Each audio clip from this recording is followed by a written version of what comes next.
Today I'm going to have some tips for you while you're using the Lockscape Sticky Rock that you should know. First, just a quick thank you to the seller who gifted me this in exchange for my review. This is the 1 gallon Lockscape, and I am using the 1 gallon Petra Tools pump sprayer. Now, in retrospect, I wish I would have gotten the 2 gallon because we need to use this whole bottle, and it is a 1-to-1 ratio with water and the glue.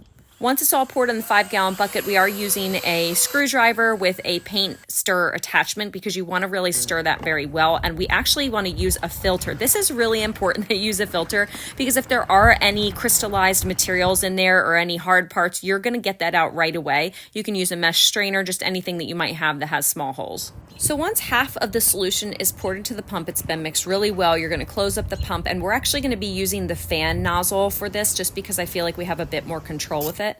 And you do want to make sure that when you're using any of this kind of stuff, it's probably a good idea to wear gloves. I would even recommend wearing a mask because I do find that the smell is a bit strong. It smells very similar to paint.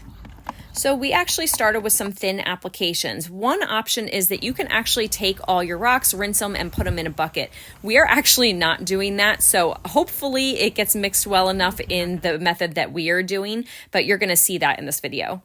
It will paint your pebbles a blue. It kind of looks like the blue rocks that you would see in the bottom of an aquarium, but that will go away as it dries. That blue is really just the wet glue. Now, this is not a high traffic area. This is about 30 feet by 2.5 feet. So we're actually going to use the entire 1 gallon bottle of this sticky rock glue. Now, it does take multiple applications because you'll see that a little bit really goes a long way. So you are going to be spraying for quite a while, if I'm being honest. Now, once you're pumping, you also have a pressure release valve on the Petra Tools pump sprayer, if that's the one that you're using, so you can release the pressure and it doesn't kind of go up in your face.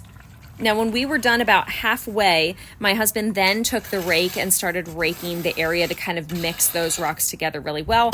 And then after completely spraying everything, we tamped it down. So now final results, this is actually 2 days later. Technically it's supposed to be 3 days and it's completely dry, but by 2 days it was completely dry and hard. It was absolutely wonderful. The blue was completely gone, and actually it dropped down to about 35 degrees the night before. So it did not stay above that 50 degrees, but highly recommend this glue.